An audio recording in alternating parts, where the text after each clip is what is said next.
जय माता दी। मेरे सभी प्यारे दोस्तों, मैं लक्ष्मी शर्मा बड़ों को चरण स्पर्श, छोटों को प्यार और बराबर वालों को दिल से नमस्कार करती हूँ। आज मैं आप सभी को सुनाऊंगी बैसाख माह में सुने जाने वाली बंदरी की कहानी। कथा बहुत ही सुंदर है, अंत तक जरूर सुनिए और दूसरों को भी शेयर कीजिएगा। एक गांव में एक राजा रहते थे। वह बैसाख माह में प्रतिदिन ब्रह्म मुहूर्त में उठकर गंगा जी में स्नान किया करते थे। राजा पूरे गांव में ढिंढोरा पिटवा दिए थे कि मुझसे पहले कोई भी गंगा स्नान नहीं करेगा। सबसे पहले मैं ही स्नान करूंगा, उसी के बाद कोई भी गंगा जी में स्नान करेगा। अब राजा जब गंगा जी में स्नान करने जाते तो उन्हें प्रतिदिन शांत जल के स्थान पर हिलता हुआ जल दिखाई देता। जल को हिलता देख राजा का मन में संदेह होता था कि जरूर कोई ना कोई मुझसे पहले प्रतिदिन गंगा जी में स्नान करके चला जाता है। अब तो राजा नदी के तट पे पहरेदार को भी बैठा दिए और गंगा जी के तट पर एक बहुत बड़ा वृक्ष था और उस वृक्ष पर एक बंदरिया रहती थी और वह बंदरिया राजा के स्नान करने से पूर्व ही स्नान करके वृक्ष पर चढ़कर बैठ जाया करती थी। और इसी प्रकार होते होते पूरा बैसाख माह व्यतीत हो गया, किंतु अंतिम दिन राजा के सिपाही ने देख लिया और उस बंदरिया को पकड़कर राजा के सामने ले गए और राजा से कहते हैं कि महाराज, यही बंदरिया आपसे पूर्व प्रतिदिन गंगा जी में स्नान करती थी। उधर राजा की प्रतिज्ञा थी कि यदि कोई भी स्त्री मुझसे पूर्व स्नान करती होगी तो मैं उससे विवाह कर लूंगा।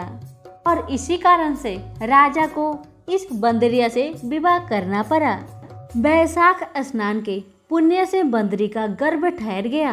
अब जब बंदरी के गर्भ ठहरे हुए 9 मास पूर्ण हो गया तो बंदरी ने राजा से पूछा कि महाराज, शिशु के जन्म के समय मुझे क्या करना चाहिए।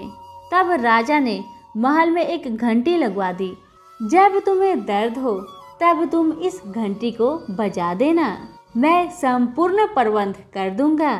राजा के अन्य रानियां भी थी, उनकी कोई संतान नहीं थी। तब सारी रानियों को ये बात पता चलता है कि बंदरी को गर्भ ठहर गया है। यह समाचार जानकर अन्य रानियां मन ही मन में बंदरी से ईर्ष्या करने लगी और बंदरी के संतान की नाश करने के लिए विभिन्न योजनाएं बनाने लगी। अब महल में घंटी लगा देखकर रानी ने बंदरी से इसका कारण पूछा तो बंदरी ने सारी कहानी उन रानी को सुना दी। सारे रानी मिलकर बंदरी को बहका देते हैं कि एक बार घंटी बजाकर तो देख लो राजा आते हैं या नहीं। बंदरी ने घंटी बजाई तो राजा दौड़े दौड़े महल में आए और घंटी बजाने का कारण पूछा। इस पर बंदरी ने उत्तर दिया कि मैंने तो रानियों को कहने पर घंटी बजाई थी। तब रानियों ने राजा से कहा, ये जानवर न जाने कितनी बार घंटी बजाएगी। इस प्रकार कहकर उन्होंने घंटी को हटवा दिया। कुछ दिनों के बाद बंदरी के शिशु का जन्म समय आया तो उसने अन्य रानियों से पूछा कि मैं क्या करूं। तब रानियों ने कहा कि तुम आंखों में पट्टी बांधकर सो जाओ। बंदरी के बैसाख माह के स्नान के पुण्य के प्रताप के रूप में एक सुंदर पुत्र हुआ। शिशु ने जन्म लेते ही उसके रोने से पूर्व ही रानिया ने उसे एक टोकरी में रखकर दासी को दे दिया और आदेश दिया कि इसे नदी में बहाकर आओ और उस शिशु के स्थान पर एक पत्थर रख दिया। राजा को भी कहला दिया कि बंदरी ने एक पत्थर को जन्म दिया है। राजा ने सुना तो उन्होंने भी संतोष कर लिया कि जब दूसरी रानिया के संतान नहीं है तो यह तो बंदर है, इसके क्या संतान होगी। उधर दासी ने उस सुंदर शिशु को नदी में न बहाकर कुम्हार के खंदर में रख दिया। दूसरे दिन कुम्हारन खंडर में आए तो वहाँ एक सुंदर शिशु को रोते हुए देखा। कुम्हार और कुम्हारन भी निसंतान थे। उन्होंने उस शिशु को अपने लिए भेजी हुई भगवान की भेंट माना और बड़े प्रेम से शिशु का पालन पोषण करने लगे। कुछ समय बीतने के बाद जब बालक थोड़ा बड़ा होने लगा तो उसे ज्ञात हुआ कि वह रानी बंदरी का पुत्र है।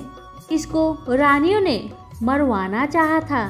एक दिन वह बालक कुम्हार के बनाए हुए मिट्टी के हाथी घोड़े लेकर पनघट पर जा बैठा और दासियों को देखकर कहने लगा कि आओ रे मेरे मिट्टी के हाथी, घोड़े पानी पियो।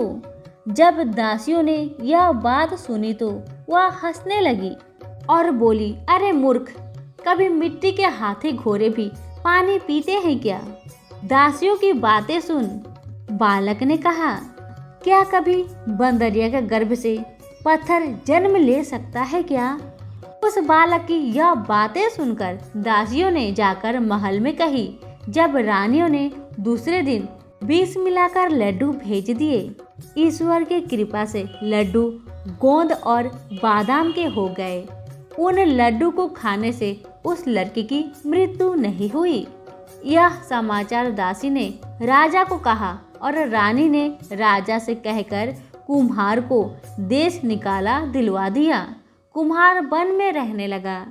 तत्पश्चात अगले बरस चैत्र मास के माता गणगौर के पूजन का दिन आया तो बंदरी का पुत्र 108 करवे और 108 गोली लेकर तथा घड़े में पानी भरकर बगीचे के बाहर बैठ गया। उधर राजा की और साहूकार की पुत्रियां गणगौर बनाने के लिए मिट्टी लेने के लिए आई और बगीचे में खेलने और झूलने लगी। इसी कारण कुछ समय बाद उन्हें प्यास लगी। तब उन्होंने बंदरी के पुत्र से जल पिलाने के लिए कहा तो उस बालक ने उत्तर दिया कि मेरे पास एक गोली है, उस गोली को खाते जाओ और मेरी चारों ओर फेरे लगाती जाओ, अब मैं तुम्हें जल पिलाऊंगा।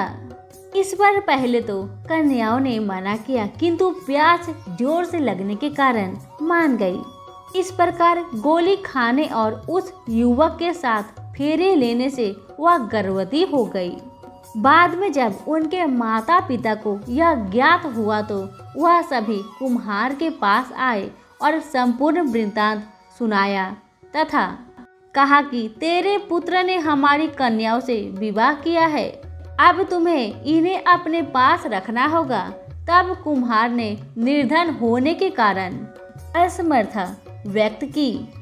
2 कन्याओं के माता पिता ने बहुत सारा धन देकर अपनी कन्याओं को कुम्हार के घर विदा किया और कुम्हार के घर 108 बहुएं आ गई और कालांतर उनके 108 ही पोते हुए।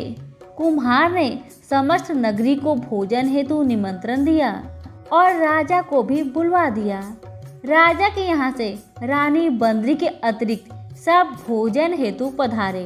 तब राजकुमार राजा की आज्ञा लेकर बंदरी को लेने रथ पालकी लेकर गया और लाकर सभा में सबसे ऊंचे स्वर्ण आसन पर बैठाया।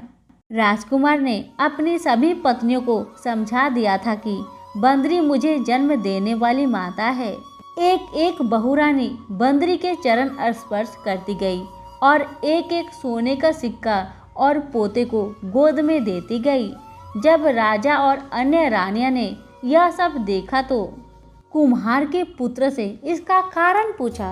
रानियों को संदेह होने लगा कि यह अवश्य ही बंदरी का पुत्र है, इसलिए रानी रूठकर राजा से कहने लगी कि कुम्हार के पुत्र ने हमारा अपमान किया है और बंदरी का सम्मान किया है, अतः हम लौटकर जा रहे हैं। इधर राजा को पुत्र के जन्म का संपूर्ण रहस्य ज्ञात हो गया था, इसलिए उन्होंने रानियों को देश निकाला दे दिया और अपनी सभी पुत्र वधू एवं पोत्रों को लेकर महल में आया और राजकुमार का राज तिलक हुआ। कुम्हार कुम्हारिन को राजकुमार ने महल में रहने के लिए निवेदन किया, किंतु वह नहीं माने। तब राजा ने उन्हें ढेर सारा धन दिए। बैसाख स्नान का इतना महत्व है तो सबको बैसाख स्नान करना चाहिए। बंदरी ने बैसाख स्नान किया तो उसे राजा का राज्य, पुत्र, बहुएं आदि प्राप्त हुए। हे ईश्वर, जैसे बंदरी को पुण्य मिला इस प्रकार हमें भी पुण्य देना। कहानी पसंद आने पर लाइक शेयर जरूर करें। धन्यवाद।